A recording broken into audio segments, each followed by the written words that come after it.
Solution यानी विलियन में आपका नेक्स्ट टॉपिक है जो अणुसंख्य गुणधर्म के पॉइंट्स,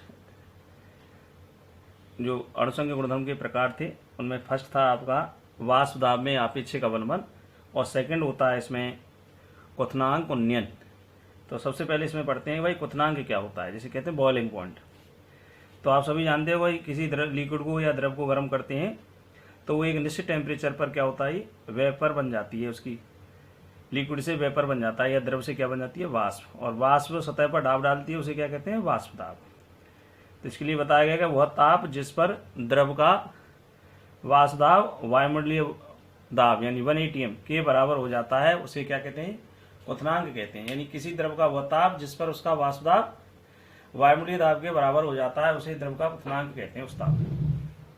आप सभी जानते हैं कि वाटर को हम बॉईल करते हैं तो 100 डिग्री सेल्सियस पर वाटर का जो है क्या हो जाता है, वाष्प बन जाती है। इसका अर्थ क्या है कि जल का वाष्प दाब 100 डिग्री सेल्सियस पर 1 atm के बराबर हो जाता है, यानी वायुमंडलीय दाब के बराबर हो जाता है। इसलिए कहा गया है कि वह ताप जिस पर किसी द्रव का वाष्प दाब वायुमंडलीय दाब के बराबर हो जाता है उसे क्या कहते हैं, क्वथनांक कहते हैं द्रव का। आगे आता है इसमें क्वथनांक उन्नयन, एलिवेशन ऑफ बॉइलिंग पॉइंट। उन्नयन मीन्स होती है वृद्धि। इस बात को ऐसे जाने कि आपके पास केवल और केवल वाटर है, जल है, यानी शुद्ध विलायक है। इसका जो वाष्प बनेगी वह वाष्प जो केवल और केवल विलायक के अणुओं से बनेगी और जो सतह पर दाब डालेगी वो क्या होगा जी, इसका वाष्प दाब होगा। यानी दूसरा जो पॉइंट आता है इसमें वो है विलयन।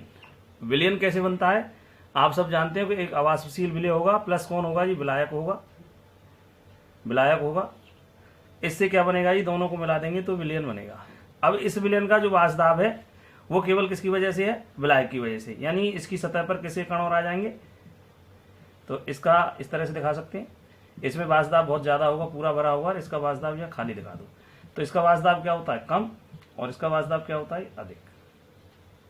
इसलिए विलयन को अधिक ताप पर क्या करना है, गर्म करना है, क्योंकि विलयन का वाष्प दाब, इस विलयन का वाष्प दाब, कौन सा विलयन, जो किससे बना हुआ है, अवाष्पशील विलय को मिलाने से बना हुआ है, जिसका वाष्प दाब केवल और केवल किसकी वजह से है, विलायक की वजह से है, क्योंकि अवाष्पशील विलय का कोई वाष्प दाब नहीं होता। इसलिए इसका वाष्प दाब क्या होगा जी, कम होगा। विलयन के वाष्प दाब को शुद्ध विलायक के वाष्प दाब के बराबर करने के लिए विलयन को कुछ और अधिक ताप पर क्या करना पड़ता है, गर्म करना पड़ता है, जिससे विलयन के क्वथनांक में क्या हो जाती है, वृद्धि हो जाती है। क्वथनांक इस प्रकार की वृद्धि को क्या कहते हैं, क्वथनांक उन्नयन कहते हैं। तो इसे आप इस तरह से समझेंगे कि आपके पास शुद्ध विलायक है जिसका वाष्प दाब कम होता है और विलयन जिसका वाष्प दाब ज्यादा होता है, और जो विलयन होता है उसका वाष्प दाब क्या होता है, कम होता है। तो विलयन के वाष्प दाब को शुद्ध विलायक के वाष्प दाब के क्या करना है, बराबर करना है। तो विलयन को कुछ और अधिक टेम्परेचर पर क्या होता है, गर्म करना होता है, जिससे विलयन का क्वथनांक क्या हो जाता है, बढ़ जाता है। क्वथनांक में इस प्रकार की वृद्धि को क्या कहते हैं, क्वथनांक उन्नयन कहते हैं। और इसे किससे लिखते हैं, delta TV, delta TV, B for boiling point है, डेल्टा का यही अंतर है। इसे आगे लिखते हैं डेल्टा टीवी,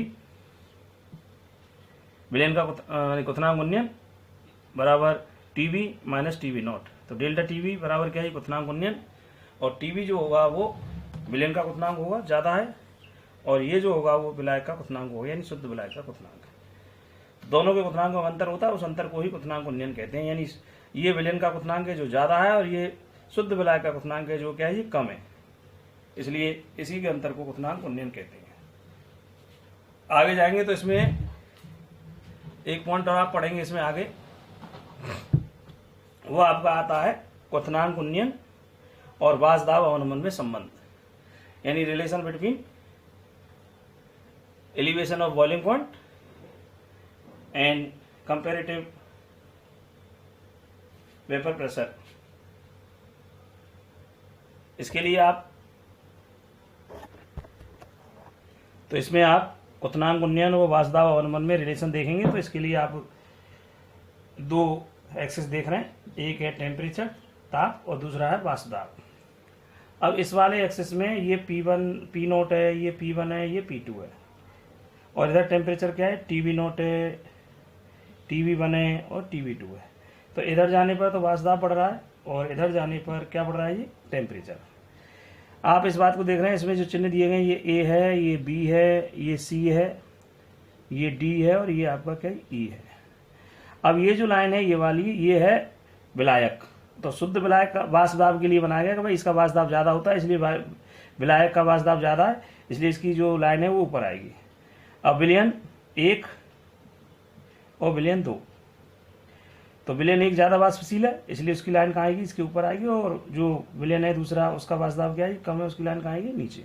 तो इसमें आप 2 त्रिभुज देखते हैं, ए सी और ई, ये वाला ऐसे देख सकते हैं इसको, सॉरी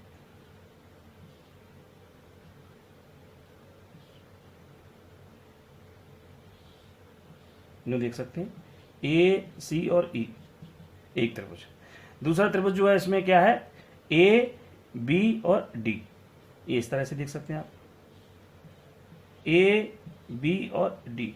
तो दोनों त्रिभुज कैसे हैं, बराबर है। तो इस आधार पर आप इसमें वाष्प दाब और टेम्परेचर में आपस में क्या देख सकते हैं, रिलेशन देख सकते हैं। इस तरह से देखिए, इसमें त्रिभुज ए सी ई और त्रिभुज ए बी डी दोनों समान है, इसलिए ए सी अपॉन ए बी बराबर ए ई अपॉन क्या है, ए डी।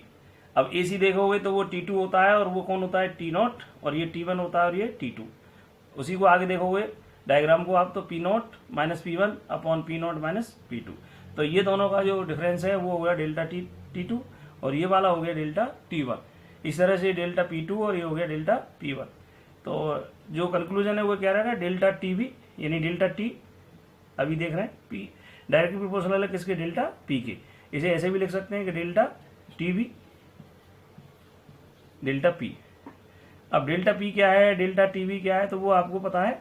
डेल्टा TB क्वथनांक बंधन है, डेल्टा TB क्वथनांक बंधन है, और डेल्टा P क्या है, ये आपका वाष्प दाब में अवनमन है, जो एक दूसरे के कैसे समानुपाती है। तो इनमें आगे रिलेशन देखेंगे, तो राहुल का नियम आपको हेल्प लेना पड़ेगा इसमें, कि भाई राहुल नियम अनुसार इसमें क्या रिलेशन होता है।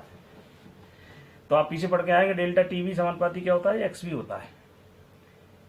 अब यहाँ डेल्टा P है और यहाँ डेल्टा क्या T है, तो ये XB है, तो ये क्या आ गया, डेल्टा TB समानुपाती कौन आ गया, XB।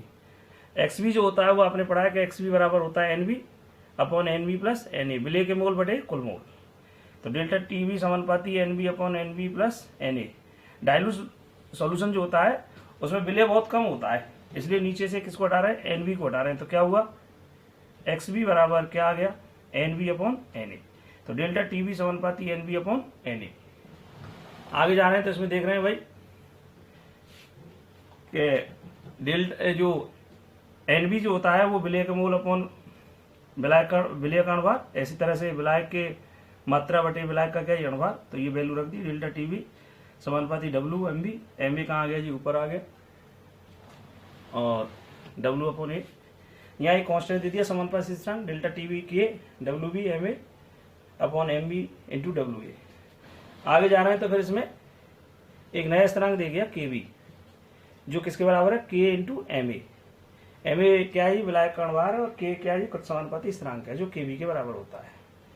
अब KB को नाम दिया गया उन्नयन स्थिरांक, और इस तरह से हो जाएगा डेल्टा TB बराबर KB into WB, KB into WB MB into WA। और ये जो होता है इधर वाला जो पोर्शन है WB MB इंटू WA, ये बराबर होता है किसके, M के।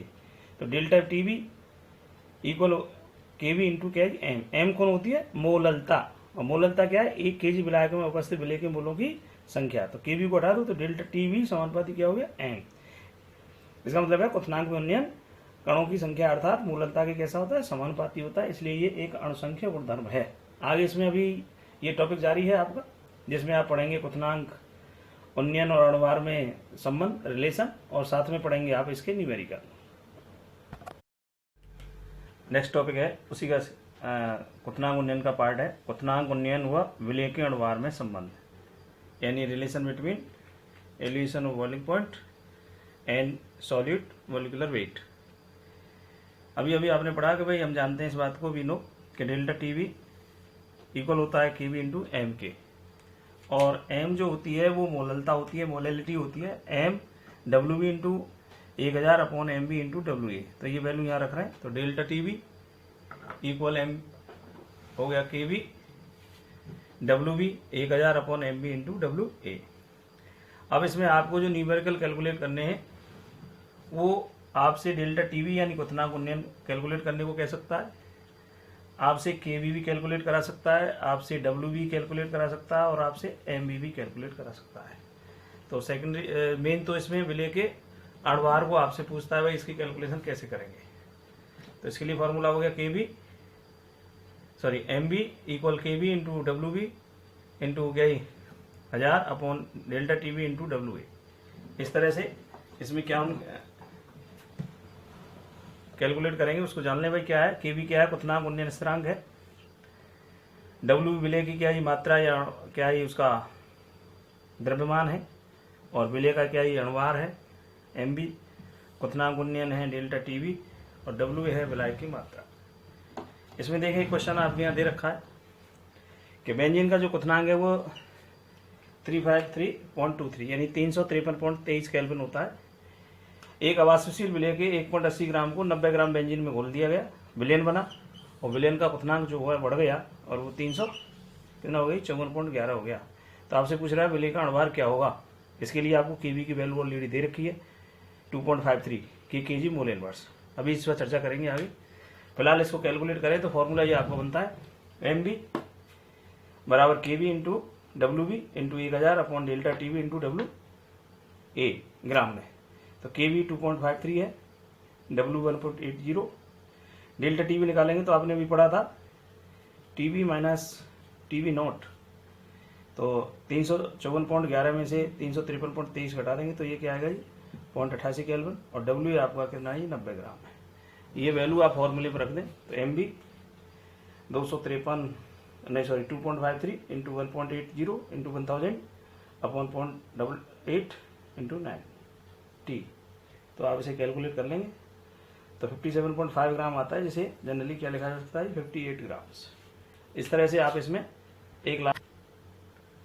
क्वथनांक उन्नयन स्थिरांक क्या होता है, और इसे लिखते हैं आप केबीसी, जिसे पढ़ते हैं एबिलोस्कोपिक कांस्टेंट। ये पूछ लिया जाता है भाई किसे कहते हैं, तो इसके लिए आपको ध्यान रखना है कि भाई 1 मोल है किसी अवाष्पशील विलय का और 1000 ग्राम विलायक में घोला गया है।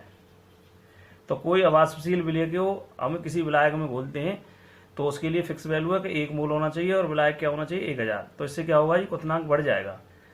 तो 1 मोल को 1000 ग्राम विलायक में घोलने पर क्वथनांक में जो वृद्धि होती है उस वृद्धि को ही क्या कहते हैं, क्वथनांक उन्नयन स्थिरांक कहते हैं। केबी की कैलकुलेशन के लिए फॉर्मूला है KB equal R T B square upon 1000 into delta H B. R स्थिरांक है, टीबी क्या ही विलायक का क्वथनांक है, और ये वाष्पन की उष्मा है। केबी का जो मात्रक होता है वो होता है केजी मोल इनवर्स। इसमें केबी के लिए कैलकुलेशन के लिए फॉर्मूला इस तरह से भी केबी कैलकुलेट कर सकते हैं पहले वाले से, और इस फॉर्मूले में भी केबी है उससे भी केबी कैलकुलेट कर सकते हैं। जब दिया नहीं हो तो उससे करेंगे, और जब दिया हो या वैसे अदर वैल्यू दी हो तो इससे कैलकुलेट करेंगे।